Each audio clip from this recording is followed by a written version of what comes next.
Welcome back to Who We Needed. I am Harrison, and this is the mental health, self-help, self-improvement podcast where we learn things that we needed when we were younger. I have just hiked for maybe 20 minutes to get to this spot, this beautiful spot that you see behind me, trying to find somewhere out of the wind. I've tried my best, so I'm hoping that the audio is very good on this one. This week, I want to talk about becoming ourselves and becoming truly us, stripping away all of the things that we're told we should be, stripping away all the things that we do to try and fit in the world. And I want to do it this week because I get so many questions about how do we find our people? How do I find my passion? How do I find the thing I want to do, the dream? How do I find a relationship? And I think a lot of it comes from us not truly being who we are. So I'll start with that. We grow up, we go through school, and our mentality is a tribe mentality, like back in the day, way back in the day when we were cavemen or whatever you want to say. But we lived in small tribes and we wanted to fit in, because if we didn't, we wouldn't survive. Therefore, nowadays, we do our absolute best to fit into circles. We try and fit in at school, and that's where it starts. We go to primary school, and we don't want to be the odd one out. We don't want to have the wrong shoes. We don't want to have the rubbish trainers. We don't want to be rubbish at the sport. Whatever it is, we do our absolute best to fit into that circle, because else we're left out, we're lonely, and we feel like we aren't right. We're told by society that we are not right or that we are weird. And I'll highlight the word weird because I'll come back to it later, but that's what we're called, or that's what we feel. And then we grow up, we go to secondary school, and again, we try to fit in. There's a popular group, we do the things that they do. We might be peer pressured into things. And if I think back to when I was at school, I was pretending to be the cool kid. I was pretending to be confident. I was pretending to be the loud, standout one that led the group, that wanted everyone to follow them. And now I look back, I stopped doing a lot of the things that I actually loved to do because I didn't feel like I fit in anymore. So it starts there. In order to fit in, to be liked, to be popular at school, we agree with all the people that are around us. If they have an opinion, we say, yeah, same. We agree with everyone around us. If someone has something to say about someone, we laugh along and we agree and we try to fit in with that. If someone has a different pair of shoes, we laugh at them. If someone doesn't wear the right thing, we laugh at them. If all of these things that we disagree with, but we don't really deep down, we just follow the crowd to fit in with the people around us. So as we grow up, as we change, as we get new friends, as we go to new places, as we get a job instead of being at school, at some point we snap out of it. We look around and we realize that none of the opinions we have are ours, or none of the beliefs or hobbies or things we do in our lives are ours. They're just an accumulation of all the people around us. And I'm not saying this is completely negative. We have people in our lives that inspire us, that show us cool things, that make us a better person. But I'm just talking about in the respect of the way that we lose ourselves a little bit in the people around us at a younger age. And so many of us get to an age and we struggle because we no longer know who we are. So I don't want to hang around on the negative too long, but that's my sort of backstory to it. So now I want to talk about the positive and how we do find ourselves, how we do get back to ourselves, how we lose all of those things that we thought we needed from everyone else around us. We have to chase our curiosities. It's something I talk about so often, but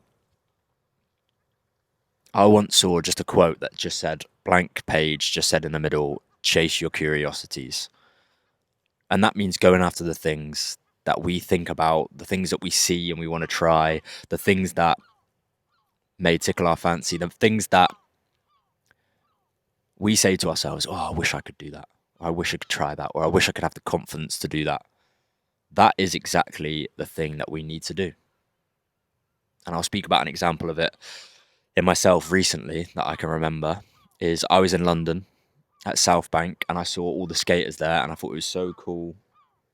And I thought it was so cool seeing all of them there, my age, older, younger, because I thought, oh, I can't do that. I'm too old now. I used to skate when I was 14 and I can't do it now. I'm 25, but I saw them and I thought, I wish I could do that. I wish I was still skating. I wish I was cool enough to do that. And recently, I wanted to do it, so I went and did it. And if you watch any of my YouTube vlogs, you would have seen I went for a skate the other day and I loved it. I couldn't stop smiling the whole time. It was crazy. So we have to chase our curiosities. And if you're sat there now thinking that you've got no passion, no dream, no hobbies, no beliefs, you can find them everywhere. When you're out in the street walking around, when you're watching a film, when you're talking to a friend. There are so many people, places, inspirations around us of things that we can do, we can try, that can help us find where we're supposed to go, the path we're supposed to go down, or just the things that we enjoy. They don't have to be dreams or goals, they could just be things that we love to do. If you've got someone in your life that does something and you think they're really cool for it, try it. If it's painting, making music, singing, dancing, skateboarding, whatever it is, you should go and do it. Write down a list of 5 things that you really want to do and go and do them. Try them. Some of them might not work, some of them might, but you have to just try the things that you want to try. Strip it back and just go for it. And I know you're probably thinking, but what about what other people think? Or what about if I'm embarrassed? Or what if I'm no good? But that is part of it. We have to be brave enough to be bad at something again. I nearly fell over quite a few times when I went skateboarding the other day. And I slipped and I caught myself and I sort of went bright red and was worried. Worried about falling over and worried about someone seeing me, even though there was no one there. But the point is, we have to just try it. If you're feeling lost, what else have you got? You might as well. If you don't like it, you cross it off your list and you go on to the next. That's the way I see it. Honestly, the inspiration, the things that we want to find, they're out there. We just have to really focus on doing them and get over that first part and just start. We're always going to have that fear of what other people think. We're going to worry about if we can do it or whatever. But I think a life full of searching for our passion is going to be better than a life of not having one and being scared to find it. So I want to go on to the fact that finding your people might not take 5 minutes. You might not go and do that thing, go to a painting class, and as soon as you walk in the door, everyone's going to greet you and say, welcome, and you are our people, and I'm with you forever now. It might not happen like that. You might have to go to 10 painting classes. You might have to go to 15, 20, 30, 40. You might have to meet so many people before you find your people, but it's a process. I don't like to use myself as an example all the time, but it's just easy because it's what I've been through. And I've always had very good friendship groups. But when I struggled with my mental health, I definitely lost myself a little bit and felt like I was doing things because I had always done them and not because I was passionate about them. And I wasn't a massive drinker, but when I started drinking, I carried on doing it a lot. I would go out quite a lot, go to the Ibiza MAGA holidays, and those boys are still some of my best mates, even though I don't see them, and I'd still get on with them tomorrow if I seen them. But we all go our different ways. Some of them have just moved out with their girlfriends. Some of them still go on them holidays. Some of them don't drink at all. But my point is that I didn't feel completely settled in those environments anymore. Maybe it wasn't the people, but it was more the places and the things that we were doing. So I spent quite a long time by myself. I remember it because I came out of a relationship and spent a good 6 months of waking up, going to the gym at 5 a.m., going to work, going home, maybe going to the gym again, or writing or reading. I just spent a long time by myself. And I didn't consciously do this. I didn't know that I had to do this, but in those 6 months, I was spending so much time with myself that I was figuring out all the little things I needed to. I tried the gym. I tried making videos. I tried posting TikToks, which led me to where I am right now. But I also tried running. I honestly couldn't tell you the first run I went for. I don't know why. I think it was probably for football fitness, but I went for a run, kind of enjoyed the feeling, enjoyed listening to music, enjoyed the benefit it gave me. So then I went for another run, and another run, and another run, and another run. And then 6 months later, it was my birthday, and we went for food. And Harry, who is my best mate, was my mate before that, but we weren't anywhere near as close as we are now. He came along. We had a good laugh. We always had a good laugh before that. And then from that, we sort of carried on talking, and he mentioned that he was doing Plymouth Half Marathon. And that was cool, and we spoke about that quite a lot when we seen each other, but then we didn't see each other until after that. And he had saw I was running on Strava, I saw he was, and we said, oh, let's go for a run together. I don't know what the first conversation was like, but we randomly decided that we were going to run together. So we did. We went for a run, and then I remember we went for pizza. We went out for pizza and basically talked about the last 6 months, how he had come out of a relationship I had, and how like it was feeling a bit rubbish in both of our heads. We were both a bit lost. We didn't want to do the things we used to do, going out all the time. We didn't want to fall into that when we came out of a relationship. Instead, we wanted to better ourselves. Maybe we didn't consciously think that, but we just started doing that. And we started running every week. We started running every week together quite a few times. And now we're best mates. We've run 4 marathons together. Sorry. Murcia, Barcelona, Amsterdam, London. Yeah, 4 marathons together now, and quite a lot more races. We have a run club together, a running brand, and honestly, the whole time we have been mates. This is probably good to add, but we've been mates for maybe 5, 6 years. We were friends of friends, and we used to go on those nights out I was talking about together, but we were never super close. And I think that's probably because we never really were who we were meant to be. We were always trying to play up in front of all the boys, trying to show off, be someone we weren't. And now that we're just stripped back, we know each other properly, we're best mates. And like, he honestly feels like a brother to me. But the point of that story is that for 6 months, I felt very lost. I felt very lonely, and I felt like I didn't have any people. I felt like there was no one around me that enjoyed the things I did. No one was getting up at 4:30 a.m. to go to the gym. No one was having no social life, just going to work, going to the gym, running. And I felt very lonely. But fast forward to now, a few years later, I just hosted a run club with my best mates that had 75 people there with a running brand. With a beer brand that sent us free beers. That's 75 people that live the lifestyle I live, that want to be living the lifestyle that I live and doing the things that I do. And I don't mean me, they want to do what I'm doing. I just mean that we all love the same things. But a few years ago, I didn't think anyone wanted to do the same things as me. So stick at the things that you are enjoying when you find them. Cross off the ones off that list that you're not enjoying until you find a couple that you love, and then persevere with them.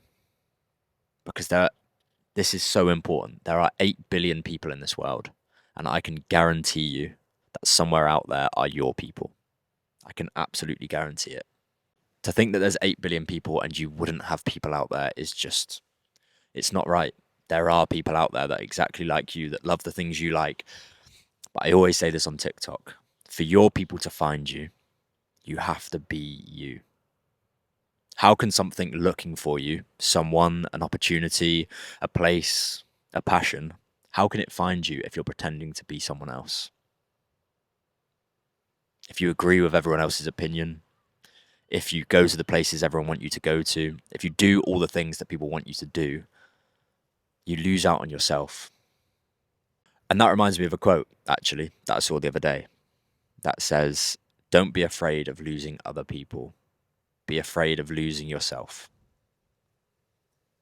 Don't copy the people around you. Don't lie to fit in. Don't change your opinion or who you are or try to squeeze into rooms that you don't fit into just to please other people. Because there are people out there that love you the way you are, love you for what you do, who you are, and what you give them. Not materially, but the things you give them emotionally, spiritually, mentally. Your people are out there. Don't change to please anyone. Because just the way you are is going to please the people that you love and the people that are meant for you anyway. And I guess that's where we move on to the next part of this episode, the more uncomfortable part for me, if I'm honest. Because a lot of people, since I answered one question about relationships, if I was single or not, have asked me about how I stay happy when I'm single, how I deal with being single, or how I like being single. And that also fits into how we find our people, because that is the main relationship that is going to stay with us forever, the most intimate, close relationship. And obviously, I'm speaking from a place of not having that. And I can tell you that I am guilty of losing myself when I'm in a relationship. And I need to take the advice that I've just given you for the last 20 minutes. So, when it comes to relationships, I think so many of us are looking for that. And it's in our human nature to be loved and to have a partner in life, that we do exactly what I just said. We try to fit in, we try to please them, we do everything that they want us to do. So we start out and we buy them flowers, we buy them gifts, we buy them chocolates, we surprise them with their favorite things. And we go so over the top with trying to please them, to show them that we're this amazing person and that they should love us and that we're going to have the best relationship ever, that thing is not sustainable. And that is not exactly who we are, and it's not really true to the way that a relationship should be. I am so guilty of this. And I'm not saying I've been the best boyfriend ever and I give every girlfriend I've ever had the most presents and the most amazing things in their life. I'm just saying that I consciously sit there and think I have to go over the top and be someone other than myself to make them happy and to make them love me and to show that I love them. And then I end up losing myself and harming the relationship because I'm not even who they thought I was anymore. I'm not even who I am anymore. I'm just trying to be this perfect person that is not right. And I think so many people are guilty of this in friendships, relationships, in relationships with family members.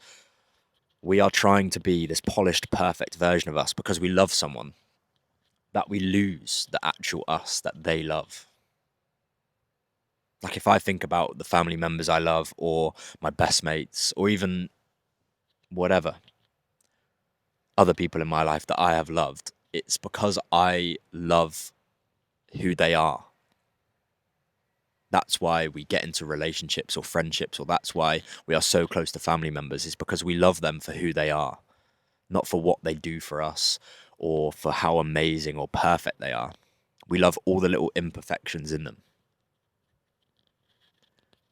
And I think this time round, being single this time, I've had a couple of serious relationships in my life, but this time round, I've finally realised that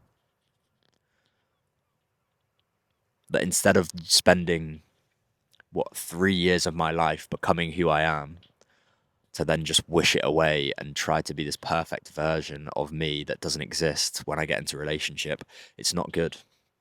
And I need to really try to remember who I am and to remember that the people in my life love me for a reason. And maybe that's why after a relationship, me specifically, but I feel like a lot of us lose confidence because we've tried so hard to be perfect and it doesn't work out. And then we feel lost and we're not ourselves anymore. We feel like we're not good enough. And I think that's the most important thing that I've learned, to be honest, in the last year. Not just in relationships, but in friendships and in life. We don't need to change. Most of us are really good people. We have good intentions. We're all learning, but we have good intentions and we're trying to be good people. We don't need to drastically change routes and change characteristics to please anyone in our lives. Because any real connection, whether that's a relationship or a friendship, any real connection is going to last because we are who we are and that person loves us for that. Not for any other reason. And maybe me speaking to you right now in this episode, I'm learning that a little bit more about myself.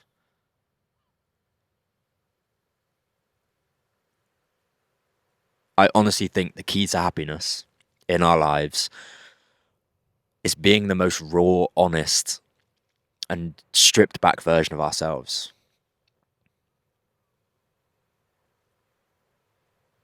Because as soon as we try to be anyone other than us, we feel lost and we feel not good enough because we're trying to live up to this picture of ourselves. I know so many people, and I know myself, that I've been in rooms before agreeing with what people have to say when I don't agree, just because I wanted to make someone else happy or someone else comfortable or someone else like me. But true happiness comes from being ourselves, because being anyone else is not fulfilling. I've spoke a lot more in this episode about myself than I would have liked to be honest, at the start, but I just think I've been really guilty of that. And I've struggled with that massively without really realizing it in the time. And if I can teach you that lesson or myself that lesson, then I think that could help. You might be sat there thinking, I don't know who I am. I don't know what I love. I don't know what I'm passionate about. I don't know where I'm going or who my friends are. But maybe a tip I have for you is write down some of the things that you're curious about. Write down some of the thoughts you have, some of the feelings you have, and just see where it goes. Because I saw a quote that says, I don't know what I think until I write it down and read it on the page. And that is honestly the most perfect summing up of my journaling experience. I don't really know what's going on inside my head or what thoughts I have or feelings I have until I write them down and I see them there on the page. And I can read them back or even not read them back. But I've been there and I've witnessed myself writing it down. So maybe that will help. You could also make a promise to yourself to go and do something next week that you've wanted to do for a very long time. Whether someone's going to come with you or not, whether someone's going to judge you or not, whether you're going to be any good or not, go and do that thing that you want to do, please. Because if you don't like it, you can cross it off the list and not wonder anymore. But if you do, if it gives you that little bit of a feeling in your belly, or you find yourself smiling or laughing or thinking, I want to get better at this, then you might go back 3, 4, 5 times. You might bump into someone that you like there. You might rub shoulders with someone that has the same sense of humor as you, or someone that is just as weird as you. And it might stick. And just like that, as a coincidence, I've reminded myself of that word weird. Because earlier I said that when we're younger, we look at people that aren't the same and we say they're weird.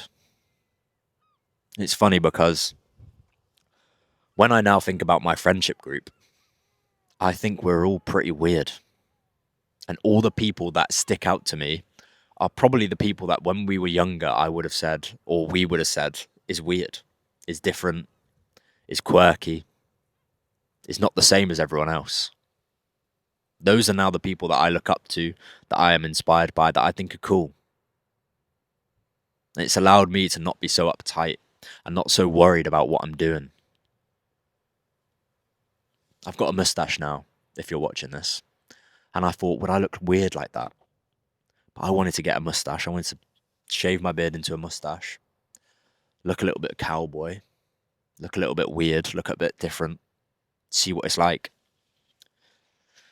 And that's a special word now, I think. Be as weird as you can. There's a quote that says something like that. It goes like, be as weird as you can, and the wrong people will leave the party, and the right people will join the dance. If you're not being weird, I don't feel like you're being yourself. Because we're all a little bit weird, and we fit into our own little weird groups. And weird is not a negative word. We're all so different, all experiencing a similar thing. That's how I see it. And your people are out there. Your weird group of people in this crazy thing we called life, on this weird rock that we're floating around on. Our people are out there. I think you should go and do the thing that you want to do. You should believe in the things you want to believe in. You should wear what you want to wear, dress how you want to dress, get your hair cut however you want, get a beard, get a mustache, dye your hair red, dye it blue, dye it pink. Whatever you think you want to do, try it. We're not here for long. You can change it back. My beard's going to grow back if I don't like this mustache or people think it's weird or whatever, but it is what it is. I honestly think the further I get into my journey of being myself, the more different I become to what I used to believe was normal. And I become closer to the other people in my life.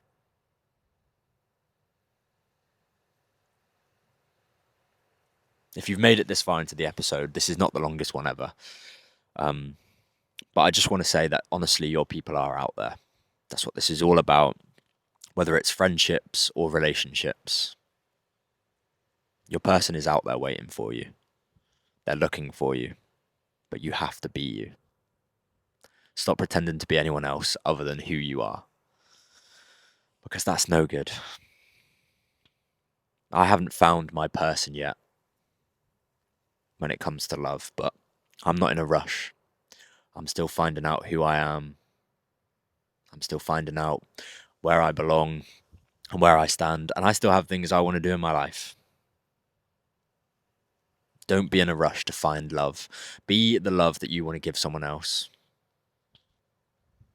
And it will find you, I'm sure of that. And it will find me at one point in my life.